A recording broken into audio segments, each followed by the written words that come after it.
NEET का mock test 20 discuss करने जा रहे हैं। ठीक है, तो देखिए अपना क्वेश्चन नंबर फर्स्ट क्या कहता है। तो क्वेश्चन नंबर फर्स्ट देखिए, एक तरह से थ्योरेटिकल सा क्वेश्चन है। आपसे पूछ रहा है कि कौन से मिरर का फील्ड ऑफ व्यू मैक्सिमम होता है ना।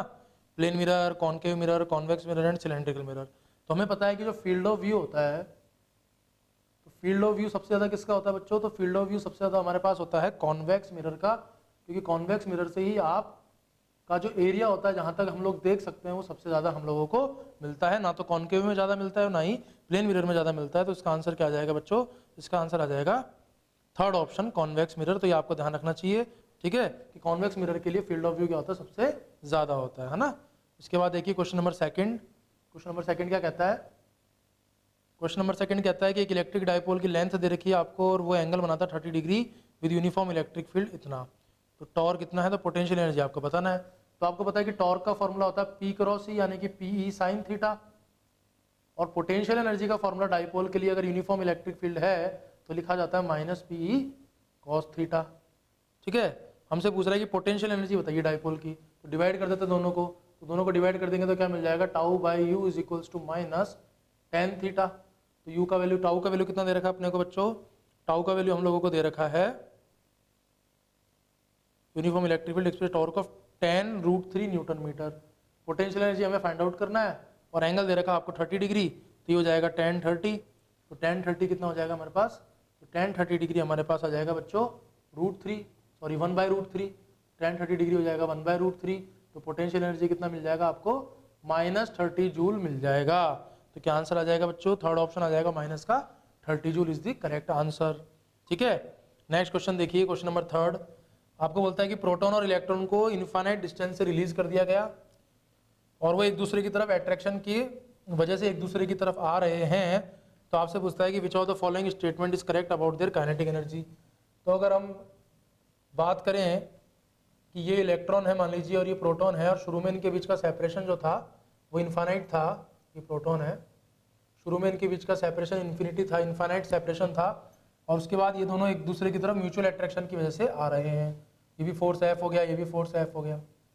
ठीक है, तो आप ध्यान से देखें तो इस पूरे सिस्टम पर कोई एक्सटर्नल फोर्स नहीं लग रहा है। अगर ये एक्शन है तो ये रिएक्शन है, या ये एक्शन है तो ये क्या हो गया? रिएक्शन हो गया।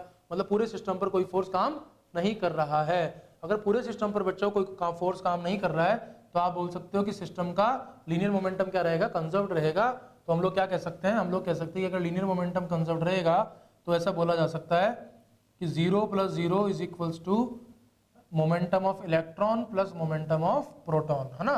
इसका मतलब क्या लिखा जा सकता है बच्चों? कि momentum of electron is equals to minus momentum of proton, क्योंकि ये वेक्टर क्वांटिटी होती है इसलिए वेक्टर फॉर्म में इस तरह से लिखा जाएगा। और अगर स्केलर फॉर्म में आपको लिखना है तो जो मोमेंटम का मैग्नीट्यूड इलेक्ट्रॉन के लिए होगा वही मोमेंटम का मैग्नीट्यूड किसके लिए हो जाएगा बच्चों? प्रोटॉन के लिए हो जाएगा। अब हमसे पूछा क्या जा रहा है? हमसे काइनेटिक एनर्जी के बारे में पूछा जा रहा है। तो काइनेटिक एनर्जी और मोमेंटम में रिलेशन आपको पता है कि काइनेटिक एनर्जी और मोमेंटम में क्या रिलेशन होता है। तो आप लिख सकते हैं कि काइनेटिक एनर्जी को लिखा जा सकता है p²/2m, है ना, ये हम सब लोग जानते हैं। ठीक है, तो काइनेटिक एनर्जी को लिखा जा सकता है p²/2m। तो p तो देखो दोनों का सेम हो गया, इसका मतलब kinetic energy is inversely proportional to mass. और आपको पता है कि मास प्रोटॉन का बहुत ज़्यादा होता है इलेक्ट्रॉन से, इसलिए काइनेटिक एनर्जी प्रोटॉन की बहुत कम हो जाएगी। किससे? काइनेटिक एनर्जी ऑफ इलेक्ट्रॉन से। तो हमारे पास क्या रिलेशन आएगा? हमारे पास रिलेशन आएगा कि प्रोटॉन की काइनेटिक एनर्जी बहुत ज़्यादा होती है किससे? सॉरी, बहुत कम होती है किससे? इलेक्ट्रॉन से, है ना। तो फर्स्ट ऑप्शन क्या कहता है? Kinetic energy of electron is more than that of proton, जो कि बिल्कुल सही है और ये सिंगल करेक्ट है। तो हमारा आंसर क्या होगा बच्चों? First option is the correct answer. Next question देखिए, question number fourth. Question number fourth में क्या कहता है बच्चों? हमें एक कैपेसिटर का सर्किट दिया हुआ है और इसमें आपसे कहता है कि पोटेंशियल डिफरेंस का रेशियो बताना है between 1 microfarad and 5 microfarad capacitors. तो ये हो गया हमारे पास क्वेश्चन नंबर फोर्थ। देखेंगे ध्यान से, ये कैपेसिटर है 2 माइक्रोफेरेड का, फिर ये कैपेसिटर है 3 माइक्रोफेरेड का, और ये कैपेसिटर है 2 माइक्रोफेरेड का, और यहाँ पर हमने एक कैपेसिटर ले रखा है 1 माइक्रोफेरेड का। ठीक है, तो ये 1 माइक्रोफेरेड का कैपेसिटर हो गया, ये हमारे पास 3 माइक्रोफेरेड का कैपेसिटर है, ये हमारे पास 2 माइक्रोफेरेड का कैपेसिटर है, और ये भी हमारे पास 2 माइक्रोफेरेड का कैपेसिटर है। इधर हमने एक 5 माइक्रोफेरेड का कैपेसिटर लगा रखा है इस तरह से। तो ये हमारे पास हो गया 5 माइक्रोफेरेड का कैपेसिटर, और एक बैटरी इस पर कनेक्ट की गई है 10 वोल्ट की, ठीक है। इस तरह से बैटरी कनेक्ट कर दी 10 वोल्ट की। तो हमसे पूछ रहा है, हमसे इसमें पूछ रहा है कि 5 माइक्रोफेरेड कैपेसिटर के अक्रॉस पोटेंशियल मान लीजिए बोल देता हूँ V1 पोटेंशियल डिफरेंस, और 1 माइक्रोफेरेड इसके अक्रॉस पोटेंशियल डिफरेंस बोल देता हूँ V2। तो V1 और V2 का आपको रेशियो बताना है, सॉरी V2 और V1 का आपको रेशियो फाइंड आउट करना है, ठीक है। आया क्वेश्चन समझ में? क्या फाइंड आउट करना है हमें? V2 और V1 का रेशियो फाइंड आउट करना है, ठीक है। तो देखते हैं, तो ध्यान से देखिए कि 1 माइक्रोफेरेड और 3 माइक्रोफेरेड ये पैरेलल में हो गया। पैरेलल में कितना हो जाएगा बच्चों? 4 माइक्रोफेरेड। और ये 2 और 2 पैरेलल में कितना हो जाएगा? 1 माइक्रोफेरेड। और फिर 1 और 4 पैरेलल में कितना हो जाएगा? तो ये हो जाएगा 1 इंटू 4 अपॉन 1 प्लस 4, इसका मतलब 4/5। तो ये हमारे पास इस तरह से बन जाएगा सर्किट। देखिए ध्यान से कि एक कैपेसिटर आ जाएगा 4/5 माइक्रोफेरेड का, और एक कैपेसिटर आ जाएगा 5 माइक्रोफेरेड का। एक कैपेसिटर आ जाएगा 5 माइक्रोफेरेड का। 5 माइक्रोफेरेड के अक्रॉस आपने इस तरह से बैटरी लगा रखी है 10 वोल्ट की, है ना। इसका मतलब एक बात तो पक्की है कि V1 का वैल्यू कितना हो गया बच्चों? V1 का वैल्यू हो गया 10 वोल्ट, है ना। V1 का वैल्यू कितना हो गया? 10 वोल्ट हो गया। इसके अक्रॉस पोटेंशियल डिफरेंस कितना है? V1 है। और यही 10 वोल्ट आप ध्यान से देखिए कि 4/5 माइक्रोफेरेड के अक्रॉस हो जाएगा। पैरेलल में है ना ये, तो पोटेंशियल डिफरेंस क्या रहेगा? सेम रहेगा। तो 10 वोल्ट हो गया 4/5 माइक्रोफेरेड के अक्रॉस। अब ध्यान से देखिए कि इस 4/5 माइक्रोफेरेड को मैं इस तरह से भी खोल सकता हूं। तो 4/5 माइक्रोफेरेड को देखिए इस तरह से लिखा जा सकता है कि 2 और 2 कितना हो गया? 1 माइक्रोफेरेड, और ये हमारे पास हो गया 4 माइक्रोफेरेड। और इनके अक्रॉस कितना पोटेंशियल डिफरेंस है? तो इनके अक्रॉस पोटेंशियल डिफरेंस है 10 वोल्ट। ये हो गया 4 माइक्रोफेरेड। और हमें क्या चाहिए? हमें ये चाहिए V2, ठीक है। हमें ये V2 फाइंड आउट करना है। तो ध्यान से देखिए हम लोग क्या लिख सकते हैं, अगर इसे लिख दूं मैं V3, तो बच्चों क्या लिखा जा सकता है? लिखा जा सकता है V3 plus V2 is equals to 10 volt. दोनों का सम कितना होना चाहिए? 10 वोल्ट के बराबर होना चाहिए, ठीक है। और क्या लिखा जा सकता है? तो आपको पता है सीरीज में चार्ज सेम रहता है, और Q इक्वल टू क्या होता है? CV। तो Q इक्वल टू CV करेंगे तो क्या लिखा जा सकता है? लिखा जा सकता है 1 into V3 is equals to 4 into V2। इसका मतलब V3 को लिखा जा सकता है 4V2। इस 4V2 को जब यहाँ पुट करेंगे तो क्या मिलेगा बच्चों? हमें मिल जाएगा 5V2 इज इक्वल्स टू 10। तो V2 का वैल्यू कितना आ जाएगा? 2 वोल्ट आ जाएगा। तो V2 का वैल्यू कितना आ जाएगा? 2 वोल्ट आ जाएगा। और V1 का वैल्यू कितना है बच्चों? तो V1 का वैल्यू है 10 वोल्ट। तो हमें रेशियो पूछ रहा है V1 और V2 का रेशियो। तो V1 और V2 का रेशियो निकालेंगे तो क्या लिखा जाएगा? 10/2। इसका मतलब सॉरी V1 और V2 का पूछ रहा है कि V2 और V1 का पूछा, तो V2 और V1 का रेशियो पूछ रहा है। तो V2 और V1 का रेशियो पूछेगा तो क्या लिखा जाएगा बच्चों? 2/10, और 2/10 करेंगे तो कितना आ जाएगा? 1/5 आ जाएगा। तो करेक्ट आंसर कौन सा आना चाहिए इसमें? अपने पास थर्ड ऑप्शन आना चाहिए 1:5, ठीक है। नेक्स्ट देखिए, नेक्स्ट क्वेश्चन में हमारे पास एक मीटर ब्रिज का सर्किट है, और इस ब्रिज को बैलेंस किया गया है, और एजे आपको दे रखा है 20 सेंटीमीटर, और आपसे कहता है कि अगर P और Q रेजिस्टेंस को इंटरचेंज कर दिया जाए तो इस बैलेंस लेंथ में क्या फर्क पड़ेगा? एजे लेंथ में कितना फर्क आ जाएगा? तो हमें पता है कि जो मीटर ब्रिज होता है बच्चों, वो किस पर बेस्ड होता है? तो वो बैलेंस्ड व्हीटस्टोन ब्रिज की कंडीशन पे बेस्ड होता है। तो बैलेंस्ड व्हीटस्टोन ब्रिज की कंडीशन में बेस्ड होता है, तो हम लोग क्या लिख सकते हैं? हम लोग लिख सकते हैं, देखिए P इंटू 80, अगर 20 सेंटीमीटर पे ये बैलेंस हो रहा है तो उसको लिखा जा सकता है Q इंटू 20। फर्स्ट कंडीशन में तो हम ऐसे लिख सकते हैं, यहां से हमें रिलेशन मिल जाएगा कि Q is equals to 4P। Q is equals to 4P, ठीक है। अब आपने क्या करा? P और Q को इंटरचेंज कर दिया। तो P और Q को इंटरचेंज करेंगे तो क्या लिखा जाएगा? Q into length JB is equals to P into length AJ, P into length AJ, है ना। और आपको पता है कि Q किसके बराबर है बच्चों? तो Q बराबर है 4P के। तो Q बराबर हो गया 4P के, तो P से P चला गया, तो हमारे पास क्या रिलेशन आ गया? हमारे पास रिलेशन आ गया कि AJ is equals to 4 times of JB। AJ equal to 4 times of JB। और हम लोग जानते हैं कि मीटर ब्रिज में वायर की लेंथ कितनी होती है? 1 मीटर होती है या 100 सेंटीमीटर होती है। तो आप लिख सकते हैं कि AJ plus JB is equals to 100, और AJ की जगह लिखा जा सकता है 4GB, तो ये हो जाएगा 5JB इज इक्वल्स टू 100। तो यहाँ से JB कितना आ जाएगा? तो यहाँ से JB आ जाएगा 20, और AJ कितना आ जाएगा? 80। तो ये 20 सेंटीमीटर हो गया और ये 80 सेंटीमीटर हो गया। तो पहले जो AJ आपको 20 सेंटीमीटर पे मिल रहा था, वो AJ अब आपको 80 सेंटीमीटर पे मिल रहा है। तो बच्चों शिफ्ट कितने का हो गया? तो शिफ्ट हमारे पास आ जाएगा 60 सेंटीमीटर का। कितने का शिफ्ट आ जाएगा? 60 सेंटीमीटर का शिफ्ट आ जाएगा। आ रही बात समझ में? तो शिफ्ट आपको मिल जाएगा 60 सेंटीमीटर का, ठीक है। नेक्स्ट देखिए, आपको कहता है कि ratio of resistance of a conductor at a temperature of 15 degree Celsius to its resistance at a temperature of 37.5 degree Celsius इतना। आपको 15 डिग्री सेल्सियस पर टेम्परेचर रेजिस्टेंस दिया हुआ है और 37.5 डिग्री सेल्सियस पर रेजिस्टेंस दिया हुआ है। तो इन दोनों का जो रेशियो है हमारे पास, इन दोनों का रेशियो क्या हो जाएगा? इन दोनों का रेशियो हो जाएगा 4:5। तो आपको temperature coefficient of resistance of conductor बताना है, ठीक है। ओके, तो देखेंगे ध्यान से, हम लोग क्या लिख सकते हैं? हम लोग लिख सकते हैं कि R15 is equals to R0 1 plus alpha delta T, और R37.5 को क्या लिखा जा सकता है? R0 1 plus alpha delta T. यहाँ पर डेल्टा टी कितना हो जाएगा बच्चों? 15, और यहाँ पर डेल्टा टी कितना हो जाएगा? 37.5, क्योंकि हम 0 को रेफरेंस लेके चल रहे हैं। अब हमें R0 पता नहीं है तो घबराने की कोई बात नहीं, आप दोनों इक्वेशन को डिवाइड कर दीजिए तो R0 चला जाएगा, और R15 और R37.5 का रेशियो आपको दे रखा है।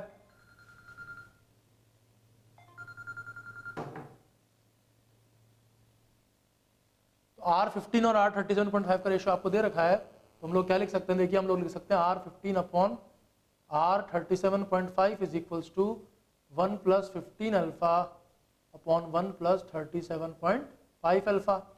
ये रेशियो आपको कितना दे रखा है बच्चों? ये दे रखा है 4/5। तो 4/5 is equals to 1 plus 15 alpha upon 1 plus 37.5 alpha. तो क्या मिल जाएगा? हमें मिल जाएगा 4 प्लस 37.5 इंटू 4, ये हो जाएगा 4 इंटू 37.5 अल्फा, और ये हो जाएगा 5 प्लस 75 अल्फा। तो यहाँ से हमें क्या मिलेगा? 37.5 को जब हम 4 से मल्टीप्लाई करेंगे तो कितना आना चाहिए? तो 37.5 को जब 4 से मल्टीप्लाई कर देंगे 28, और ये हो जाएगा 30, 4 3 ये हो जाएगा 150, है ना? कितना हो जाएगा? 150 हो जाएगा। तो क्या मिल जाएगा बच्चों हमें? तो हमें मिल जाएगा 150 alpha minus 75 alpha is equals to 1, यानी कि 75 अल्फा इज इक्वल्स टू 1। तो यहाँ से अल्फा का वैल्यू कितना आ जाएगा? 1/75 आ जाएगा, और इसकी यूनिट क्या होती है? पर डिग्री सेल्सियस। तो यूनिट क्या मिल जाएगी बच्चों? पर डिग्री सेल्सियस आपको यूनिट मिल जाएगी। तो क्या आंसर आ जाएगा? 1/75 पर degree Celsius. Fourth option is the correct answer, ठीक है। नेक्स्ट देखिए, क्वेश्चन नंबर 7 एसी का क्वेश्चन है हमारे पास। आरएल सर्किट दिया हुआ है और आपसे कहता है कि जब किसी मटेरियल को इंसर्ट किया जाता है इनसाइड द इंडक्टर तो करंट सर्किट में इंक्रीज होता है ना। तो पहले समझते हैं कि करंट को बच्चों क्या लिखा जाएगा? यहाँ पर करंट को लिखा जाएगा E/Z, और Z यहाँ पर क्या हो जाएगा? Z यहाँ पर हो जाएगा under the root of R² plus XL², और ये जो XL है ये हमारे पास हो जाएगा ओमेगा L, ठीक है। अब आपको पता है कि ये जो L है ये L परमिएबिलिटी पे डिपेंड करता है। अब आपसे कह रहा है कि करंट इंक्रीज होगा, तो अगर बच्चों करंट इंक्रीज होगा तो Z डिक्रीज होना चाहिए। अगर Z डिक्रीज होगा तो रेजिस्टेंस तो कांस्टेंट है, इसका मतलब XL डिक्रीज होना चाहिए। अगर XL डिक्रीज होगा तो ओमेगा तो कांस्टेंट है, मतलब L डिक्रीज होना चाहिए। और L तभी डिक्रीज हो सकता है जब इसके अंदर कोई ऐसा मटेरियल फिल किया जाए जिसका परमिएबिलिटी, रिलेटिव परमिएबिलिटी 1 से क्या हो? कम हो। तो आप ऑप्शन में देखिए, तो ऑप्शन में आपको बोल रहा है फेरोमैग्नेटिक। फेरोमैग्नेटिक में तो L बढ़ता है, पैरामैग्नेटिक में भी L बढ़ सकता है, लेकिन डायामैग्नेटिक अगर यहाँ पर इंसर्ट किया जाए तो डायामैग्नेटिक के केस में रिलेटिव परमिएबिलिटी 1 से कम होती है, इसलिए L का वैल्यू क्या हो जाएगा? कम हो जाएगा। L का वैल्यू कम होगा तो XL कम हो जाएगा, XL कम होगा तो Z कम हो जाएगा, और अगर Z कम होगा तो I क्या हो जाएगा? बढ़ जाएगा। तो इसका क्या आंसर आएगा? तो इसका थर्ड ऑप्शन आ जाएगा, ठीक है। नेक्स्ट देखिए, आपको बोलता है कि flux of 1 milliweber passes through strip having an area इतना। स्ट्रिप के प्लेन ने कितना एंगल बनाया बच्चों? स्ट्रिप के प्लेन ने एंगल बनाया 60 डिग्री यूनिफॉर्म इलेक्ट्रोमैग्नेटिक फील्ड के साथ। तो आपको एरिया वेक्टर का एंगल निकालना होगा फ्लक्स निकालने के लिए। तो फ्लक्स का फॉर्मूला होता है B डॉट A, इसका मतलब BA cos थीटा। तो ध्यान से देखिए कि B कितना दे रखा है अपने को, तो B हमें दे रखा है, तो B का वैल्यू फाइंड आउट करना है, सॉरी, तो B अपने को फाइंड आउट करना है। एरिया दे रखा है अपने को 2 × 10⁻², और ये हो जाएगा cos 30 डिग्री। cos 30 डिग्री का वैल्यू कितना होगा? √3/2। यहाँ पर 60 डिग्री नहीं लेना है, कितना लेना है? 30 डिग्री लेना है एरिया वेक्टर के साथ एंगल, और ये आपको दे रखा है 10⁻³ तो यहाँ से आपको B का वैल्यू मिल जाएगा। कितना मिल जाएगा बच्चों B का वैल्यू? देखो ध्यान से, तो ये हो जाएगा 2 से 2 चला गया, और ये आपको मिलेगा 10⁻², तो ये हो जाएगा 10⁻1/√3। तो इसे लिखा जा सकता है, इसे लिखा जा सकता है, देखिए √3/30। √3 का वैल्यू होता है 1.732, उसमें 3 से डिवाइड करेंगे तो 0.5 के आसपास आएगा, तो ये अपने पास 0.05 के आसपास आ जाना चाहिए टेस्ला में। तो आप देख लीजिए कौन सा आंसर सही बैठेगा। तो यहाँ पर second option is the correct answer, ठीक है। नेक्स्ट देखिए क्वेश्चन नंबर 9। तो क्वेश्चन नंबर 9 क्या कहता है बच्चों? तो क्वेश्चन नंबर 9 में आपको दो रिंग दे रखी है और इस तरह से एक वायर है, इसमें आई करंट फ्लो कर रहा है, ठीक है, और कह रहा है कि ये करंट इंक्रीज हो रहा है और यहां पर आपके पास ये एक ए है और देखिए ये क्या है, बी है, ठीक है।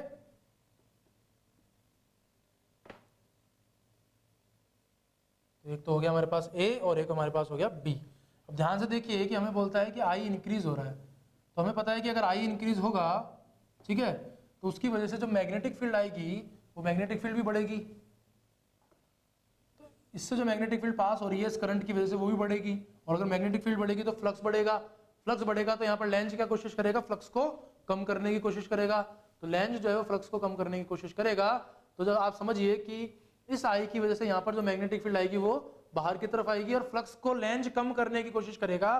तो यहाँ पर जो इंड्यूस्ड मैग्नेटिक फील्ड होनी चाहिए सेंटर पर, तो वो इंड्यूस्ड मैग्नेटिक फील्ड किस तरफ आनी चाहिए, अपोज करने के लिए वो इंड्यूस्ड मैग्नेटिक फील्ड अंदर की तरफ आनी चाहिए। इसी तरह से यहाँ देखिए कि यहाँ पर जो इस करंट की वजह से मैग्नेटिक फील्ड होगी वो बाहर की तरफ होगी और करंट बढ़ रहा है तो फ्लक्स बढ़ रहा है, तो लेंज कम करने की कोशिश करेगा। तो अगर लेंज कम करने की कोशिश करेगा तो यहाँ पर मैग्नेटिक फील्ड देखें अपन तो अंदर की तरफ होगी, सॉरी, तो अपोज करेगा तो मैग्नेटिक फील्ड किस तरफ आनी चाहिए, बाहर की तरफ आनी चाहिए। इसका मतलब इंड्यूस्ड मैग्नेटिक फील्ड की डायरेक्शन किस तरफ होनी चाहिए बच्चों, बाहर की तरफ होनी चाहिए। अगर इंड्यूस्ड मैग्नेटिक फील्ड की डायरेक्शन अंदर की तरफ है तो करंट कैसे फ्लो करेगा, तो करंट फ्लो करेगा इसमें क्लॉकवाइज। कैसे करंट फ्लो करेगा, क्लॉकवाइज। और अगर इसमें मैग्नेटिक फील्ड की डायरेक्शन बाहर की तरफ है तो करंट कैसे फ्लो करेगा, तो करंट फ्लो करेगा एंटी क्लॉकवाइज। तो कैसे करंट फ्लो करेगा बच्चों, एंटी क्लॉकवाइज करंट फ्लो करेगा। तो ए में तो करेगा क्लॉकवाइज और बी में करेगा एंटी क्लॉकवाइज। तो first option is the correct answer. Next देखिए क्वेश्चन नंबर 10 आपको कहता है कि डायमैग्नेटिक सब्सटेंस का मैग्नेटिक परमिबिलिटी, डायमैग्नेटिक सब्सटेंस का मैग्नेटिक ससेप्टिबिलिटी किस पर डिपेंड करता है, टेम्परेचर पे करता है कि नहीं करता है। तो हमें पता है कि मैग्नेटिक ससेप्टिबिलिटी कायम, ठीक है, तो कायम जो है डायमैग्नेटिक सब्सटेंस की अगर हम बात करें, डायमैग्नेटिक होता है, पैरामैग्नेटिक होता है, फेरोमैग्नेटिक होता है, ठीक है। तो क्वेश्चन नंबर 10 में क्या कहता है हमसे, क्वेश्चन नंबर 10 में हमसे कहता है कि डायमैग्नेटिक सब्सटेंस के मैग्नेटिक ससेप्टिबिलिटी टेम्परेचर पर डिपेंड करेगी। तो आपको समझना है कि कायम यहाँ पर T की पावर 0 के प्रोपोर्शनल होता है, किसके लिए, डायमैग्नेटिक के लिए। और कायम जो है वो इन्वर्सली प्रोपोर्शनल होता है टेम्परेचर के, किसके लिए, पैरामैग्नेटिक के लिए, है ना। इसको हम क्यूरीज लॉ भी बोलते हैं। तो हम लोग जानते हैं कि डायमैग्नेटिक सब्सटेंस में टेम्परेचर का कोई इफेक्ट नहीं पड़ता, लेकिन पैरामैग्नेटिक सब्सटेंस में टेम्परेचर बढ़ाने पर जो मैग्नेटिक ससेप्टिबिलिटी है वो क्या हो जाती है, कम हो जाती है, ठीक है।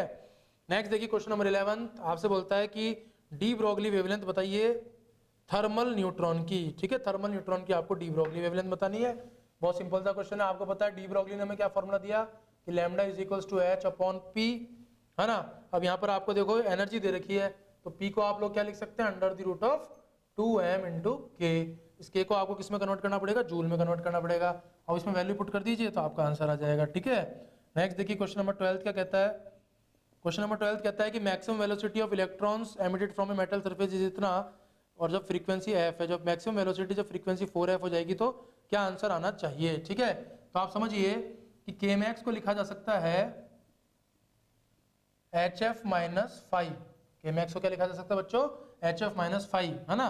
तो k max डैश को क्या लिखा जा सकता है, k max डैश को लिखा जा सकता है h इंटू 4f माइनस 5। तो जब आप फ्रीक्वेंसी को 4 टाइम्स कर देंगे तो पहले हम देखते हैं कि काइनेटिक एनर्जी पे क्या फर्क पड़ेगा, ठीक है, फिर अपन स्पीड का पता लगा पाएंगे। तो देखिए ध्यान से, किसे लिख सकते हैं हम लोग, h इंटू 4f, या आप बोल सकते हो 4hf, तो इसे मैंने लिख दिया 4hf प्लस 4 फाई कर दूं और माइनस 4 फाई कर दूं, और एक माइनस 5 पहले से ही था, तो आपको k max डैश बच्चों कितना मिल जाएगा, k max डैश मिल जाएगा आपको 4hf, यानी कि 4 into H F plus 5, 4 common ले लिया तो क्या लेगा 4 into H F plus 5, plus 5 नहीं अपने को माइनस 5 चाहिए, सॉरी, तो ले लिया हम लोगों ने 4 एच एफ माइनस 4 5, यानी कि एच एफ माइनस 5 इंटू 4।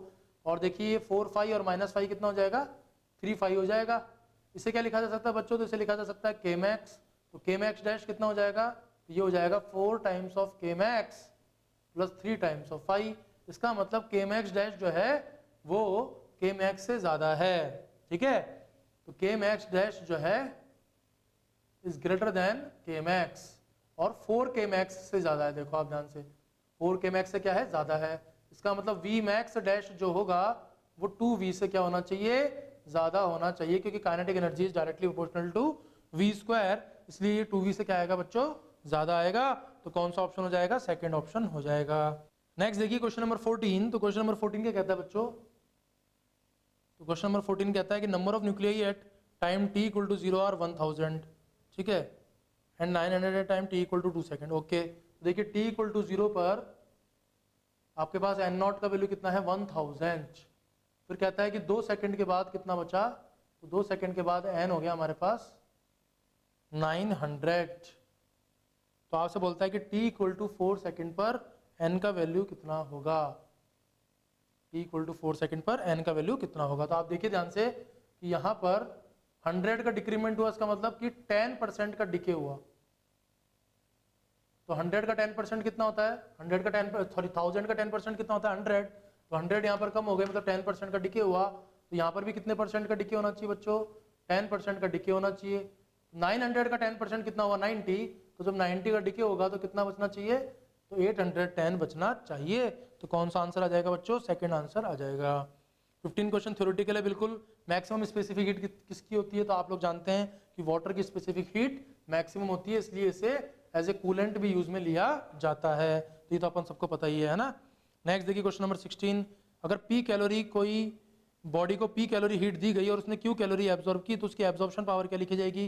तो सिंपल सी बात है, एब्जॉर्प्शन पावर क्या होगी बच्चों, तो एब्जॉर्प्शन पावर हो जाएगी कितनी हीट उसने एब्जॉर्ब की और कितनी हीट उसको दी गई थी, यानी कि Q बाय पी। तो कौन सा आंसर आ जाएगा, सेकेंड आंसर आ जाएगा।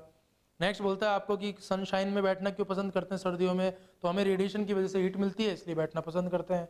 अगला क्वेश्चन और भी सिंपल है कि जब किसी ग्लास को हीट किया जाता है हाई टेम्परेचर पे और फिर एकदम से उसको ठंडा कर दिया जाता है तो क्रैक कर जाता है, तो ऐसा क्यों होता है। तो ऐसा इसलिए होता है बच्चों क्योंकि थर्मल कंडक्टिविटी ग्लास की बहुत कम होती है, तो जब उसे एकदम से ठंडा किया जाता है तो उसके अंदर क्या आ जाता है, क्रैक आ जाता है, क्योंकि एक्सपेंशन जिस रेट से हुआ था उसी रेट से यहाँ पर कूलिंग नहीं हो पाती है, ठीक है, कॉन्ट्रैक्शन नहीं हो पाता है, और एक्सपेंशन और कॉन्ट्रैक्शन की रेट अलग अलग होने की वजह से ग्लास क्या कर जाता है, क्रैक कर जाता है, ठीक है। नेक्स्ट देखिए क्वेश्चन नंबर 19 फ्लूइड मैकेनिक्स का क्वेश्चन आया है। आपको कहता है कि velocity of kerosene oil in horizontal pipe is 5 metre per second. तो आपको वेलोसिटी हेड बताना है बच्चों। तो वेलोसिटी हेड क्या होता है हमारे पास, तो हमारे पास वेलोसिटी हेड होता है v स्क्वायर बाय 2g। आप सब लोग जानते हैं वेलोसिटी हेड क्या होता है, v स्क्वायर बाय 2g। तो कितना हो जाएगा बच्चों, तो हो जाएगा 25/20।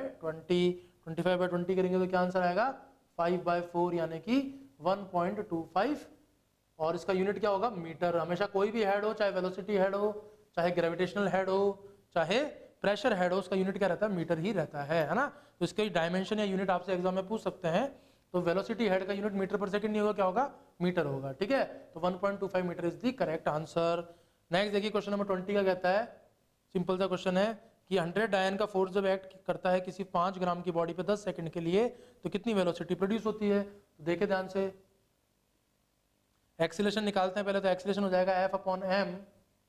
तो 100 डायन में जब 5 ग्राम का डिवाइड लगाया जाएगा तो ये आ जाएगा 20 सेंटीमीटर पर सेकंड स्क्वायर। अब v इक्वल टू क्या लिखा जा सकता है बच्चों, u + 80 यानी कि 0 + 80 यानी कि 20 × 10। तो कितना आ जाएगा, 200 सेंटीमीटर पर सेकंड आ जाएगा। तो CGS सिस्टम में सॉल्व करना था, तो क्या आंसर आ जाएगा, 200 सेंटीमीटर पर सेकंड आंसर आ जाएगा। नेक्स्ट देखिए क्वेश्चन नंबर 21। आपको बोलता है कि ऑब्जेक्ट का टेम्परेचर 140 डिग्री फ़ारेनहाइट है, तो डिग्री सेल्सियस में टेम्परेचर कितना होगा। तो हम लोगों को पता है गोल्डन रूल होता है एक हमारे पास, प्रिंसिपल ऑफ थर्मोमीट्री। तो प्रिंसिपल ऑफ थर्मोमीट्री क्या कहता है बच्चों, तो प्रिंसिपल ऑफ थर्मोमीट्री कहता है कि T minus freezing point upon boiling point minus freezing point, ये क्या रहना चाहिए, कांस्टेंट रहना चाहिए, ठीक है। तो ध्यान से देखिए कि हम लोग क्या लिख सकते हैं, हम लोग लिख सकते हैं 140 minus 32 upon 212 minus 32 is equals to temperature in degree Celsius -0 upon 100 minus 0, ठीक है। तो 140 में से 32 चला गया तो कितना बचा हमारे पास, तो देखिए ये हमारे पास बचेगा 130 चला गया 140 में से, तो 110, तो ये 108 बचेगा, ये तो हो गया 108, और ये हो गया हमारे पास 180। ये हो गया हमारे पास t और ये हमारे पास हो गया 100, तो एक जीरो से एक जीरो चला गया, तो ये जाएगा 5 टाइम्स, ये जाएगा 9 टाइम्स, ये जाएगा हमारे पास 12 टाइम्स, तो t इज इक्वल टू कितना हो जाएगा 60 डिग्री सेल्सियस आंसर आ जाएगा। तो fourth option is the correct answer. Next देखिए क्या कहता है कि अगर स्पेसिफिक हीट किसी ऑब्जेक्ट की इनफाइनाइट हो तो उससे हमें क्या समझ में आता है, उससे हमें समझ में आता है कि आप इसको कितनी भी हीट दे दीजिए, चाहे आप इससे कितनी भी हीट ले लीजिए, इसके टेम्परेचर पर कोई फर्क नहीं पड़ेगा, क्योंकि इसकी स्पेसिफिक हीट कितनी है बच्चों, स्पेसिफिक हीट है इनफाइनाइट, है ना। तो कौन सा ऑप्शन सही हो जाएगा, तो ये भी एक थ्योरेटिकल क्वेश्चन आया, तो third option is the correct answer. ठीक है, नेक्स्ट देखिए हमारे पास क्वेश्चन नंबर 23 क्या कहता है। तो क्वेश्चन नंबर 23 कहता है कि an unknown tuning fork when sounded together with a tuning fork of frequency 256 hertz और 2 बीट एमिट होती है, इसका मतलब आपके पास एक फ्रीक्वेंसी दे रखी है 256, दूसरी फ्रीक्वेंसी अपने को पता नहीं है, लेकिन 2 बीट अपने को मिलती है, तो दूसरी फ्रीक्वेंसी या तो आपके पास 258 हर्ट्ज हो जाएगी या दूसरी फ्रीक्वेंसी आपके पास 254 हर्ट्ज हो जाएगी। इसका मतलब या तो आंसर आना चाहिए 258 या आंसर आना चाहिए 254। ठीक है, तो दो ऑप्शन तो हमारे पास एलिमिनेट हो गए। अब कहता है कि on loading the tuning fork of frequency 256 hertz with wax on loading the, ठीक है वैक्स लगा दिया, वैक्स बोला नहीं है लेकिन अंडरस्टूड है कि वैक्स ही लोड किया जाएगा, तो बीट फ्रीक्वेंसी कम हो जाती है और हो जाती है 1 बीट्स पर सेकंड। तो जब आपने इसको लोड किया तो इसकी फ्रीक्वेंसी देखिए कम हो जाएगी, तो अगर इसकी फ्रीक्वेंसी कम हो जाएगी तो ये गैप कम हो जाएगा, इसका मतलब नंबर ऑफ बीट्स या क्या हो गई, कम हो गई, तो नंबर ऑफ बीट्स कम हो गई, लेकिन ये वाला गैप बढ़ेगा तो नंबर ऑफ बीट्स बढ़ गई। क्वेश्चन में हमें दे रहा है कि नंबर ऑफ बीट्स 2 से कम हो गई, कितनी हो गई 1 हो गई, इसका मतलब करेक्ट आंसर क्या आना चाहिए बच्चों, 254 hertz is the correct answer. और आपको बोल देता है कि बीट फ्रीक्वेंसी बढ़ रही है, तो फिर करेक्ट आंसर क्या रहता है 258 इज द करेक्ट आंसर। ठीक है, नेक्स्ट देखिए क्वेश्चन नंबर 24, तो आपसे कहता है कि फेज, ये भी देखिए बिल्कुल थ्योरेटिकल सा क्वेश्चन हो गया, बिल्कुल आप बिना पेन चलाए कर सकते हैं। आपको कहता है कि फेज डिफरेंस 2 पाई है, सेम फ्रीक्वेंसी है, कोहेरेंट सोर्स है, सुपरपोजिशन हुआ तो रिजल्टेंट एम्पलीट्यूड क्या होगा। तो अगर फेज डिफरेंस 2 पाई का है तो इसमें कंस्ट्रक्टिव इंटरफेरेंस की कंडीशन है, और कंस्ट्रक्टिव इंटरफेरेंस के केस में आपको एम्पलीट्यूड क्या मिलता है बच्चों, मैक्सिमम मिलता है। ठीक है, नेक्स्ट देखिए क्वेश्चन नंबर 25। क्वेश्चन नंबर 25 क्या कहता है कि when a sound wave of frequency pass through a medium the maximum displacement of particle of medium से इतना, तो मैक्सिमम वेलोसिटी बताना है पार्टिकल का कितना होगा। तो आपको पता है कि पार्टिकल का मैक्सिमम वेलोसिटी को क्या लिखा जाता है, ए ओमेगा लिखा जाता है, और मैक्सिमम डिस्प्लेसमेंट आपको ए कितना दे रहा है, ए दे रहा है 0.1 सेंटीमीटर, चाहो तो आप लिख सकते हो उसको 10⁻³ मीटर, है ना। ओके, और ओमेगा को क्या लिखा जाएगा बच्चों, ओमेगा को लिखा जाएगा 2 पाई इंटू एफ, तो ये कितना हो जाएगा 2 पाई इंटू 300, इसका मतलब 600 रेडियन पर सेकेंड। तो आपको Vmax कितना मिल जाना चाहिए, तो आपको Vmax मिल जाना चाहिए मीटर पर सेकंड की अगर हम बात करें तो आपको Vmax मिल जाना चाहिए बच्चों 600 इंटू 10⁻³ मीटर पर सेकंड। तो ये हो जाएगा हमारे पास, अगर हमें सेंटीमीटर पर सेकंड में करना है, ठीक है, तो ये हमारे पास कितना बचेगा, ये हमारे पास बचेगा देखिए एक पाई भी आएगा इसके अंदर, 600 पाई है ये 600 पाई, तो ये हमारे पास आ जाएगा 0.6 पाई मीटर पर सेकंड। कितना हो जाएगा 0.6 पाई मीटर पर सेकंड हो जाएगा। तो सेंटीमीटर पर सेकंड में अगर लिखना हो तो 100 से मल्टीप्लाई कर देंगे तो ये आ जाएगा 60 पाई सेंटीमीटर पर सेकंड। तो क्या आंसर आ जाएगा 60 पाई सेंटीमीटर पर second is the correct answer. Next देखिए क्वेश्चन नंबर 26 क्या कहता है, ये particle executing SHM of amplitude इतना एंड टाइम पीरियड इतना, तो उसको पॉजिटिव एक्सट्रीम से हाफ ऑफ द एम्पलीट्यूड तक जाने में कितना टाइम लगेगा। तो आपको पता है कि पॉजिटिव एक्सट्रीम से, जैसे इस तरह से आपको दे रखा है कि ये मीन पोजीशन है x इज इक्वल टू 0 और ये पॉजिटिव एक्सट्रीम है x इक्वल टू a, ये हो गया आपके पास mid point x equal to a/2। तो आपसे बोलता है कि पॉजिटिव एक्सट्रीम पोजीशन से यहाँ तक आने में कितना समय लगेगा। तो हमें पता है कि जब यहाँ से स्टार्ट होगा और यहाँ पहुँचेगा तो आप लिख सकते हैं कि x is equal to a cos omega t, और x का वैल्यू लिख दिया जाएगा a/2 क्योंकि ये पॉजिटिव एक्सट्रीम से स्टार्ट हुआ है, t इक्वल टू 0 पे यहाँ था और t टाइम पर मान लीजिए यहाँ पहुँचता है तो ये से चला जाएगा, और ओमेगा टी आपको कितना मिल जाएगा बच्चों, तो cos 60 का वैल्यू होता है 1/2, तो ये हो जाएगा π/3। ओमेगा को लिखा जाएगा 2π/t, तो पाई से पाई चला जाएगा और आपको t कितना मिल जाएगा, आपको मिल जाएगा t मिल जाएगा कैपिटल T/6, और आपको कैपिटल T कितना दे देगा बच्चों 4 सेकेंड, तो ये हमारे पास आ जाएगा 2/3 सेकेंड्स। कितना आ जाएगा 2/3 सेकेंड आ जाएगा। तो क्या आंसर आ जाएगा बच्चों, third option is the correct answer. Next देखिए क्वेश्चन नंबर 27। तो क्वेश्चन नंबर 27 बच्चों क्या कहता है, तो क्वेश्चन नंबर 27 कहता है कि thermal conductivity of a material in the CGS system is 0.4, ठीक है। ओके, के का वैल्यू दे रखा है अपने को 0.4, और आपको कहता है कि in steady state rate of flow of heat is 10 calorie per second per centimetre square. Okay, तो हम लोग जानते हैं, देखिए कि D Q by D T या delta Q by delta T को लिखा जा सकता है T1 minus T2 divided by L upon K, है ना। तो हमसे थर्मल ग्रेडियंट पूछा जा रहा है, यानी कि हमसे पूछा जा रहा है कि T1 minus T2 upon L का वैल्यू क्या होगा, और CGS सिस्टम में पूछा जा रहा है। ये K देखिए यहाँ से ऊपर जाएगा, और K जब ऊपर जाएगा तो फिर डिवाइड में भी चला जाएगा। इसका मतलब आप क्या लिख सकते हैं, आप लिख सकते हैं T1 minus T2 by L is equals to delta theta upon delta T into A. इसका वैल्यू तो दे रखा है आपको 10, और के का वैल्यू दे रखा है 0.4, तो ये आपके पास आ जाएगा 100/4। तो बच्चों क्या आंसर आ जाएगा 25, आंसर आ जाएगा 25 डिग्री सेल्सियस पर सेंटीमीटर। तो कौन सा ऑप्शन सही माना जाएगा, थर्ड ऑप्शन को सही माना जाएगा, ठीक है। नेक्स्ट देखिए क्वेश्चन नंबर 28। तो क्वेश्चन नंबर 28 क्या कहता है, तो क्वेश्चन नंबर 28 हमें कहता है कि if 150 joule of heat is added to a system, if 150 joule of heat is added to a system and the work done by the system is इतना, तो चेंज इन इंटरनल एनर्जी बताइए। हमें पता है कि फर्स्ट लॉ ऑफ थर्मोडायनामिक्स क्या कहता है कि delta Q is equals to D U plus delta U plus W. तो आपने 150 जूल हीट ऐड कर दी, चेंज इन इंटरनल एनर्जी आपको बताना है। वर्क डन कितने का हुआ बच्चों, तो वर्क डन हुआ 110 जूल का, तो सिंपल डेल्टा यू आपको कितना मिल गया, 40 जूल मिल गया। तो क्या आंसर आ जाएगा, 40 joule is the correct answer. Next देखिए, बोलता है कि volume of gas at 20 degree Celsius is 200 millilitre, ठीक है। और टेम्परेचर को अगर रिड्यूस किया जाए -20 डिग्री सेल्सियस से कांस्टेंट प्रेशर पे, तो इसका वॉल्यूम क्या होगा, ठीक है। तो हम लोग जानते हैं कि अगर प्रेशर कांस्टेंट है तो हम लोग लिख सकते हैं कि V is directly proportional to T। इसका मतलब V1 upon T1 is equals to V2 upon T2, ठीक है। आई बात समझ में। अब देखिए टेम्परेचर एब्सोल्यूट टेम्परेचर होता है तो उसको केल्विन में कन्वर्ट करना पड़ेगा। तो आपको बोल रहा है कि temperature is reduced to -20 degree Celsius, है ना। रिड्यूस्ड बाय नहीं है, रिड्यूस्ड टू है, ठीक है। और पहले कितना था, 20 डिग्री सेल्सियस था। इसका मतलब अगर पहले टेम्परेचर 20 डिग्री सेल्सियस था, इसका मतलब 293 था, तो अब टेम्परेचर हो गया 253। तो आपसे वॉल्यूम पूछा जा रहा है, तो वॉल्यूम हो जाएगा बच्चों 253 अपॉन 293 इंटू V1।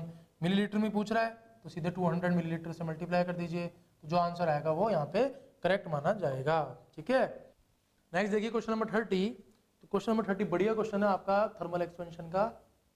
हम लोग जानते हैं कि जो एक्सपेंशन होता है तो वो एक्सपेंशन एपरेंट एक्सपेंशन कहलाता है। क्यों, क्योंकि जिस कंटेनर में आप उसको हीट कर रहे हैं लिक्विड को, तो लिक्विड में तो एक्सपेंशन आता ही आता है, लेकिन साथ साथ कंटेनर में भी एक्सपेंशन आता है। तो लिक्विड के एक्सपेंशन में से जब कंटेनर के एक्सपेंशन को माइनस किया जाता है तो अपने को एपरेंट एक्सपेंशन मिल जाता है, ठीक है। आई बात समझ में। अब आपको कहता है कि जब कॉपर के बर्तन में गर्म किया जाता है तो एपरेंट कोएफिशिएंट है C, तो C को लिखा जा सकता है लिक्विड का expansion minus 3 times of copper का एक्सपेंशन।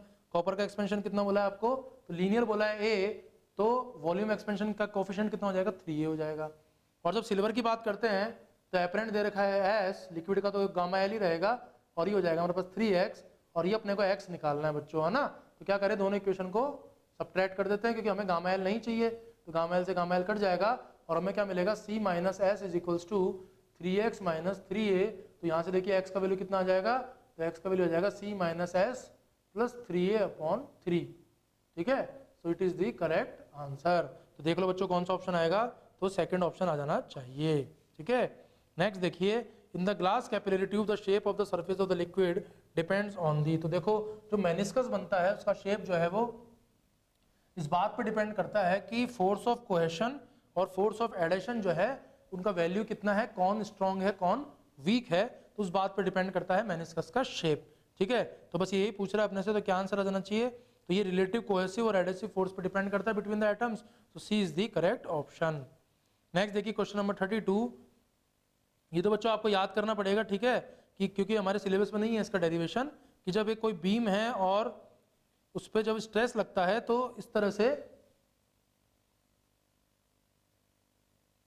बेंडिंग हो जाती है। तो इस तरह से जो बेंडिंग हो जाती है तो ये आपके इनवर्सली प्रोपोर्शनल आती है किसके, यंग मॉडुलस के इन्वर्सली प्रोपोर्शनल आती है। तो ये तो बच्चों आपको याद ही करना पड़ेगा, ठीक है। नेक्स्ट देखिए क्वेश्चन नंबर 33 कहता है कि जब अर्थ रोटेट करना स्टॉप कर देगी तो क्या होगा। तो जब अर्थ रोटेट करना स्टॉप कर देगी तो जी के वैल्यू पे क्या फर्क पड़ता है। तो ध्यान से देखिए कि अर्थ के रोटेशन की वजह से जो हमें जी मिलता है वो मिलता है G minus omega square R cos square lambda. और जब अर्थ रोटेट करना बंद कर देगा तो ये वाला फैक्टर 0 हो जाएगा, तो जी का वैल्यू आपको मैक्सिमम मिलेगा, मतलब जी का वैल्यू क्या हो जाएगा बच्चों, बढ़ जाएगा, ठीक है। तो first option is the correct answer. Next देखिए आपको फोर्स दे रखा है और आपको बोल रहा है कि displace it from origin to the point इतना, तो वर्क डन बताना है आपको कितना होगा। तुम्हें पता है कि वर्क डन का क्या फॉर्मूला होता है बच्चों, तो वर्क डन का फॉर्मूला होता है एफ डॉट डी आर का इंटीग्रेशन। तो आप लिख सकते हैं F is equals to integration, sorry W is equals to integration F dot D R, ठीक है। यहां पर आपको देखिए कि फोर्स तो कांस्टेंट दे रखा है, लेकिन पहले डॉट प्रोडक्ट कराना पड़ेगा अपने को। तो फोर्स वेक्टर आपको दे रखा है 5i cap plus 3j cap, और dr वेक्टर कितना हो जाएगा बच्चों, तो dr वेक्टर हो जाएगा हमारे पास dxi cap plus dyj cap plus dzk cap. अब जब दोनों का डॉट प्रोडक्ट कराएंगे तो आपको f डॉट dr क्या मिल जाएगा, तो आपको f डॉट dr मिल जाएगा 5dx प्लस 3dy। अब जब इसका इंटीग्रेशन करेंगे तो हमें w क्या मिल जाएगा, हमें w मिल जाएगा integration dx plus 3 times integration dy। Origin से ही डिस्प्लेसमेंट हुआ है तो ओरिजिन से 0 से चल के कहाँ चला गया 2 पर, और 0 से चल के कहाँ चला गया -1 पर। तो w कितना मिल जाएगा बच्चों अपने को, तो w मिल जाएगा इतना, तो ये हमारे पास आ जाएगा 10 और ये हमारे पास आ जाएगा -3, तो ये कितना आ जाएगा प्लस का 7 जूल आ जाएगा। So plus 7 joule is the correct answer, ठीक है। नेक्स्ट देखिए क्वेश्चन नंबर 35 आपसे कहता है कि on account of the earth rotating about its axis तो linear velocity of object at equator is greater than at other places, ठीक है। तो देखिए कि होता क्या है कि अर्थ के रोटेशन की वजह से एक सूडो फोर्स लगता है, और सूडो फोर्स की वजह से आप बोल सकते हैं कि लीनियर वेलोसिटी जो है वो जैसे अपन दूर जाएंगे इक्वेटर से वैसे क्या होती है, कम होती है। तो इक्वेटर पे लीनियर वेलोसिटी क्या रहनी चाहिए ऑब्जेक्ट की, सबसे ज्यादा रहनी चाहिए, क्योंकि आर क्या होगा सबसे कम होगा, ठीक है। आई बात समझ में, first option is the correct answer. Next देखिए ऑब्लिक इलास्टिक कोलिजन होता है एक पार्टिकल का पार्टिकल बी से जो कि इनिशियली रेस्ट पे था। अगर इनका मास सेम है तो ये रिजल्ट अपने को ध्यान रहता है कि अगर मास सेम हो और फिर ऑब्लिक कोलिजन होता है तो दोनों म्यूचुअली परपेंडिकुलर डायरेक्शन में जाते हैं, ठीक है। क्वेश्चन नंबर 37 देखिए, क्वेश्चन नंबर 37 में आपसे कहता है कि दो सर्कुलर हमारे पास डिस्क है, तो उनके मोमेंट ऑफ इनर्शिया में आपको रिलेशन निकालना है। तो हम लोगों ने रिलेशन निकाला I A upon I B is equals to, ये हो जाएगा एम ए आर ए का स्क्वायर डिवाइडेड बाई 2, तो 2 से 2 तो कट जाएगा, ये हो जाएगा M B into R B का स्क्वायर। दोनों जो डिस्क बनाई गई है वो आयरन की प्लेट से बनाई गई है, तो आयरन की प्लेट के लिए हम बोल सकते हैं कि डेंसिटी सेम रहेगी, डेंसिटी हो जाएगी एरिया इंटू थिकनेस। तो एम ए को क्या लिखा जा सकता है, एम ए को लिखा जा सकता है पाई आर ए का square into thickness is T, और ये आर ए का स्क्वायर तो ये हो जाएगा आर ए की पावर 4, और ये हो जाएगा हमारे पास पाई आर बी स्क्वायर, तो ये हो जाएगा आर बी की पावर 4, और इसका थिकनेस बच्चों कितना दे रखा है t/4। तो देखिए टी से टी चला जाएगा, पाई से पाई चला जाएगा, और ये आपको मिल जाएगा R A upon R B की पावर 4, और 4 भी कहाँ चला जाएगा, 4 भी ऊपर चला जाएगा, ठीक है। अब आर ए और आर बी का आपको क्या रिलेशन दे रखा है, तो आपको आर बी बोला है 4r, तो ये 4r है और ये r है, तो जब ये कैंसिल हो जाएगा तो 1/4 की पावर 4 करेंगे तो बच्चों कितना आ जाना चाहिए, तो ये आ जाना चाहिए 4 इंटू 4 इंटू 4 इंटू 4 इंटू 4, तो एक 4 से एक 4 कट जाएगा, तो 4 4 जा 16 4 जा 64, तो आपको आंसर मिल जाएगा 1/64। इसका मतलब आई बी जो है वो 64 टाइम्स है आई ए के, इसका मतलब आई बी जो है वो आई ए से क्या है, बहुत ज़्यादा है, ठीक है। तो कौन सा ऑप्शन सही माना जाएगा बच्चों, तो हमारे पास third option is the correct answer, ठीक है। नेक्स्ट क्वेश्चन देखिए क्वेश्चन नंबर 38। तो क्वेश्चन नंबर 38 क्या कहता है बच्चों, तो क्वेश्चन नंबर 38 कहता है कि one sphere collides head on with another sphere of the same mass at rest inelastically, ठीक है। तो उनकी स्पीड का रेशियो क्या होगा। तो हमें पता है कि एक स्फीयर शुरू में रेस्ट पे था और मान लीजिए कि दूसरा जो आ रहा था वो u स्पीड से आ रहा था, मास सेम है, तो क्या लिखा जा सकता है M U is equals to M V one plus M V two. तो एम से एम चला जाएगा और अपने पास इक्वेशन आ जाएगी u is equals to V one plus V two. अब हम न्यूटन का लॉ लगाएंगे, न्यूटन लॉ ऑफ कोलिजन, तो क्या कहता है कि ई का वैल्यू हो जाएगा relative speed after collision divided by relative speed before collision. तो हमारे पास इक्वेशन आ जाएगी v2 minus V one is equals to E U, और एक हमारे पास इक्वेशन है कि v2 plus V one is equals to U. दोनों इक्वेशन को ऐड कर देंगे तो आपको यहाँ से देखिए क्या मिल जाएगा, v2 is equals to 1 plus E U by 2। और जब इस इक्वेशन को हम फर्स्ट इक्वेशन में पुट कर दें इसके अंदर, तो v1 बच्चों कितना मिल जाएगा, v1 मिल जाएगा u माइनस वी1, यानी कि u minus U by two times of 1 plus E. तो यहाँ से u को बाहर कॉमन ले लेंगे, 2 भी बाहर आ जाएगा एलसीएम, तो क्या मिल जाएगा 2 माइनस 1 माइनस ई, तो ये आपके पास आ जाएगा u बाई टू 1 माइनस ई। अब आपको रेशो चाहिए v1 का, v2 और v1 का, तो v2 और v1 का जब रेशो निकालेंगे तो बच्चों हमें क्या मिल जाएगा, हमें मिल जाएगा 1 plus E divided by 1 minus E. ठीक है, तो क्या आंसर आ जाएगा 1 plus E upon 1 minus E, so C is the correct answer. ठीक है, नेक्स्ट देखिए क्वेश्चन नंबर 39। ये तो आप बिल्कुल समझ के ही इसको सॉल्व कर सकते हैं, मैथमेटिकली करने की जरूरत नहीं है। तो जब ये ट्यूब एसी में ये बॉल नीचे की तरफ आ रही है तो आप समझ सकते हैं कि सेंट्रीपिटल फोर्स की जो डायरेक्शन है वो सेंटर की तरफ है, और इनिशियली जो है बॉल की स्पीड क्या रहेगी, तो इनिशियली जो बॉल की स्पीड है वो कम रहेगी। ठीक है, तो ये इनर सरफेस से कांटेक्ट अपना ब्रेक नहीं करेगी, और बाद में जब स्पीड बढ़ जाएगी तो ये इनर सरफेस से कांटेक्ट ब्रेक करके आउटर वॉल की तरफ मूव कर जाएगी। ठीक है, तो इनिशियली इसका कांटेक्ट इनर वॉल से रहेगा और बाद में इसका कांटेक्ट किससे हो जाएगा बच्चों, आउटर वॉल से हो जाएगा। ठीक है, अगला क्वेश्चन भी थ्योरेटिकल है। देखिए क्वेश्चन नंबर 40 क्या कहता है कि दो सेम रेडियस और सेम मटेरियल के स्फीयर हैं और उनको अगर हीट किया जाए तो एक्सपेंशन का रेट क्या होगा। तो आपको पता है कि एरिया पे डिपेंड करता है, और यहाँ पर एरिया क्या रहेगा, बाहर का जो एरिया रहेगा outer area 4 pi R square, वो क्या रहेगा, सेम रहेगा, इसलिए कोई फर्क नहीं पड़ेगा, दोनों इक्वली एक्सपेंड करेंगे। ठीक है, क्वेश्चन नंबर 41 कम्युनिकेशन का क्वेश्चन है। तो 12th क्लास में आपने पढ़ा होगा कि डी का फॉर्मूला एक होता है हमारे पास 2RH, जो पॉइंट टू पॉइंट कम्युनिकेशन होता है उसमें आपने डी का फॉर्मूला पढ़ा होगा कि डी इज इक्वल टू क्या होता है, under the root of 2RH होता है। और फिर आपको पता है कि नंबर डेंसिटी निकालने के लिए हम क्या करेंगे, पाई इंटू डी स्क्वायर। ठीक है, और ये हमारे पास एरिया आ जाएगा किलोमीटर स्क्वायर में। अब आपको पता है कि जो इसकी एवरेज पॉपुलेशन डेंसिटी है वो 1000 किलोमीटर स्क्वायर दे रखी है, 1000 पर किलोमीटर स्क्वायर दे रखी है। इसका मतलब 1 किलोमीटर स्क्वायर में कितने लोग रहते हैं, 1000 लोग रहते हैं। तो बताइए कि n किलोमीटर स्क्वायर में कितने लोग रहेंगे, तो n किलोमीटर स्क्वायर में हो जाएंगे n इंटू 1000, और n का वैल्यू कितना है बच्चों, पाई डी स्क्वायर, तो ये हो जाएगा पाई डी स्क्वायर इंटू 1000, और d का वैल्यू जब पुट करेंगे तो ये कितना आ जाएगा हमारे पास 2 पाई आर एच इंटू 1000। अब आप r का और h का वैल्यू पुट कर दीजिए तो आपको आंसर मिल जाएगा। नेक्स्ट देखिए क्वेश्चन नंबर 42 क्या कहता है कि horizontal wind is blowing with a velocity v towards north east। ठीक है, a man starts running towards north with acceleration a। तो कितने टाइम के बाद मैन को ऐसा लगेगा कि विंड जो है वो ईस्ट की तरफ ब्लो कर रही है। ठीक है, तो देखिए ध्यान से क्वेश्चन नंबर 42, नॉर्थ ईस्ट बनाते हैं बच्चों, पहले देखो ध्यान से, तो ये हो जाएगा नॉर्थ और ये हो जाएगा ईस्ट, तो ये 45 डिग्री पे आ जाएगा नॉर्थ ईस्ट। तो विंड जो है वो इस तरफ ब्लो कर रही है नॉर्थ ईस्ट की तरफ, और मान लेते हैं कि विंड की वेलोसिटी कितनी बोल रहा है अपने को, v बोल रहा है, तो ये हो जाएगा v, ये एंगल आ जाएगा 45 डिग्री। तो आप v को क्या लिख सकते हैं बच्चों, तो आप v को लिख सकते हैं v by root two I cap plus v by root two J cap, है ना। ईस्ट को मान लिया आई कैप, नॉर्थ को मान लिया J cap. A man starts running towards north with acceleration a। ठीक है, the time after which man will feel the wind blowing towards east. कितने समय के बाद मैन को ऐसा लगने लगे कि जो इसकी डायरेक्शन है वो सिर्फ ईस्ट की तरफ है। इसका मतलब रिलेटिव स्पीड जो आ जाए आपके पास, तो रिलेटिव वेलोसिटी आ जानी चाहिए आपके पास टुवर्ड्स ईस्ट ओनली। तो रिलेटिव वेलोसिटी टुवर्ड्स ईस्ट आ जाएगी, इसका मतलब कौन सा कंपोनेंट जीरो हो जाना चाहिए रिलेटिव वेलोसिटी का, तो रिलेटिव वेलोसिटी का जे कैप वाला कंपोनेंट कितना हो जाना चाहिए बच्चों, 0 हो जाना चाहिए। ठीक है, तो हम लोग क्या लिख सकते हैं, तो मैन ने भागना चालू किया टुवर्ड्स नॉर्थ, अ man starts running towards north. तो मैन जब नॉर्थ की तरफ भागेगा तो कितनी स्पीड से भागेगा, तो शुरू में उसकी स्पीड 0 थी और ये एक्सीलरेशन है, तो टी टाइम के बाद उसकी स्पीड हो जाएगी 80। तो वीएम को बच्चों हम लोग क्या लिख सकते हैं, 80 जे कैप लिख सकते हैं। तो रिलेटिव वेलोसिटी क्या लिखी जाए, तो रिलेटिव वेलोसिटी लिखी जाए v by root two I cap plus v by root two minus 80 J cap. अब वो कहता है कि टी टाइम के बाद ये वाला कंपोनेंट क्या हो जाना चाहिए, 0 हो जाना चाहिए।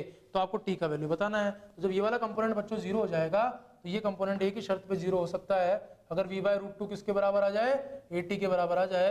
तो यहाँ से बताओ बच्चों अपने को t कितना मिल जाएगा, तो यहाँ से t मिल जाएगा अपने को v upon root two times of a। तो इतने समय के बाद जो हॉरिजॉन्टल कंपोनेंट है सिर्फ वही फील होगा और वर्टिकल कंपोनेंट क्या हो जाएगा, रिलेटिव का 0 हो जाएगा।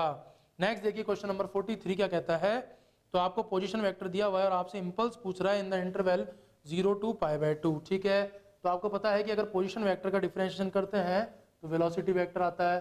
तो बच्चों बताओ वेलोसिटी वेक्टर क्या आ जाएगा, तो वेलोसिटी वेक्टर आ जाएगा 3i cap plus 4 sin t j cap. अब हमें इम्पल्स चाहिए। इम्पल्स का मतलब क्या होता है बच्चों? तो इम्पल्स का मतलब होता है change in momentum into delta we. अगर आपको डेल्टा वी निकालना है तो डेल्टा वी भी आप लोग निकाल सकते हैं। कैसे? तो इंटरवल दे रखिए 0 से π/2, तो क्या लिखा जा सकता है? तो लिखा जा सकता है v π/2 माइनस v0। v π/2 बच्चों कितना हो जाएगा? तो जब π/2 पुट करेंगे तो या तो आ जाएगा 3i कैप, और साइन 90 का वैल्यू कितना होता है 1, तो ये हमारे पास मिल जाएगा 4j कैप। और जब v0 पुट करेंगे तो v0 बच्चों कितना मिल जाएगा आपको 0i cap, sorry 3i cap, और ये आ जाएगा हमारे पास साइन 0 होता है 0, तो ये हो जाएगा 0j कैप, 3i कैप से 3i कैप चला जाएगा, और आपको चेंज इन वेलोसिटी वेक्टर कितना मिल जाएगा 4j कैप। तो बताइए इम्पल्स कितना आ जाएगा? तो इम्पल्स हमारे पास आ जाएगा 3 × 4, इसका मतलब 12j कैप। तो क्या आंसर आ जाएगा बच्चों? तो first option is the correct answer. ठीक है, नेक्स्ट देखिए क्वेश्चन नंबर 44। क्या कहता है हमें कि कैपेसिटर की प्लेट है और उसके बीच में एक इलेक्ट्रॉन एंटर करता है। तो मान लीजिए कि पैरेलल प्लेट कैपेसिटर है, ये पॉजिटिव प्लेट है, ये नेगेटिव प्लेट है। इस तरह से इलेक्ट्रिक फील्ड की डायरेक्शन होगी डाउनवर्ड्स। जब इलेक्ट्रॉन आएगा तो उस पर फोर्स लगेगा इलेक्ट्रिक फील्ड की डायरेक्शन के अपोजिट डायरेक्शन में, तो फोर्स कुछ इस तरह से लगेगा। जब इलेक्ट्रॉन एंटर करेगा बच्चों तो प्रोजेक्टाइल मोशन होगा उसका इलेक्ट्रॉन का, और कुछ इस तरह से होगा। समझिए ये हॉरिजॉन्टल है और ये भी हॉरिजॉन्टल है, तो अगर हॉरिजॉन्टल से अल्फा एंगल पे आता है तो हॉरिजॉन्टल से बीटा एंगल पे चला जाएगा। यहाँ पर स्पीड हो गई मान लीजिए v2, यहाँ पर स्पीड कितनी थी v1, तो आपसे k1 और k2 का रेशियो पूछता है तो वो आ जाएगा v1 square upon v2 square. अब हमें v1 v2 में रिलेशन निकालना होगा, तो v1 v2 में कैसे रिलेशन निकालेंगे बच्चों? तो ध्यान से देखिए कि जो हॉरिजॉन्टल कंपोनेंट होगा v1 cos अल्फा, और यहाँ पर जो हॉरिजॉन्टल कंपोनेंट होगा v2 cos बीटा, ये बराबर होने चाहिए कि नहीं बराबर होने चाहिए? तो ये बिल्कुल बराबर होने चाहिए। तो v1 cos alpha is equals to क्या हो जाएगा? v2 cos बीटा हो जाएगा। तो v1 अपॉन v2 का रेशियो क्या आ जाएगा हमारे पास? cos beta upon cos alpha आ जाएगा। तो अगर ये cos beta upon cos alpha आ जाएगा तो यहाँ से हमें क्या मिल जाएगा? cos beta upon cos alpha का होल स्क्वायर मिल जाएगा। तो काइनेटिक एनर्जी कितनी आ जाएगी बच्चों? तो काइनेटिक एनर्जी आ जाएगी cos beta upon cos alpha का होल स्क्वायर। ठीक है, लास्ट क्वेश्चन देखते हैं, क्वेश्चन नंबर 45। तो क्वेश्चन नंबर 45 में हमें कहता है कि एक रोम्बस है और उसे एक एंड से हिंज कर रखा है और उसका जो दूसरा एंड है वो स्पीड v से मूव कर रहा है अलोंग x एक्सिस। ठीक है, तो आपसे एंड b के लिए पूछता है, तो ये वाला एंड c है और ये वाला एंड b है, तो ये इस तरफ जा रहा है देखिए v से। तो आप जहाँ से देखेंगे तो ये वाला एंगल है 45 डिग्री, तो इसका इस तरफ कंपोनेंट आ जाएगा v cos 45 यानी कि v/√2। इस पॉइंट को अगर अपन ध्यान से देखें तो इस तरफ एक स्पीड होगी vx और एक इस तरफ स्पीड होगी vy, तो ये vy और ये vx, तो इन दोनों के कंपोनेंट भी इस लाइन के अलोंग आ जाएंगे। ये हो जाएगा vx/√2 और ये हो जाएगा vy/√2। तो हमारे पास इक्वेशन क्या मिलेगी? हमारे पास इक्वेशन मिल जाएगी कि v/√2 is equals to vx/√2 plus vy/√2। तो √2 से √2 चला जाएगा और हमें क्या इक्वेशन मिल जाएगी कि v is equals to vx plus vy। ठीक है, अब ध्यान से देखिए कि ये जो रॉड है इसकी लेंथ में कोई चेंज नहीं आएगा। तो अगर आप इधर कंपोनेंट लेंगे तो क्या आ जाएगा vy/√2, और vx का इधर कंपोनेंट लेंगे तो क्या आ जाएगा vx/√2, लेकिन इस लेंथ में तो कोई चेंज नहीं आना चाहिए। इसका मतलब क्या हो जाना चाहिए कि vx/√2 is equals to vy/√2, तो √2 से √2 चला जाएगा और vx किसके बराबर आ जाएगा बच्चों? vy के बराबर आ जाएगा। This is equation number 2। इसको यहाँ सब्स्टिट्यूट कर दिया जाए तो हमें क्या मिल जाएगा कि v is equals to 2vy, तो v is equals to 2vy हो जाएगा। तो vy का वैल्यू बच्चों कितना आ जाएगा? v/2 आ जाएगा। तो हमें करेक्ट ऑप्शन क्या मिलना चाहिए? v/2 हमारा करेक्ट ऑप्शन आना चाहिए। ठीक है, तो इसका आंसर क्या आ जाएगा बच्चों? v/2 is the correct answer. तो ये आज हमने पेपर नंबर 20 सॉल्व किया। Okay, thank you.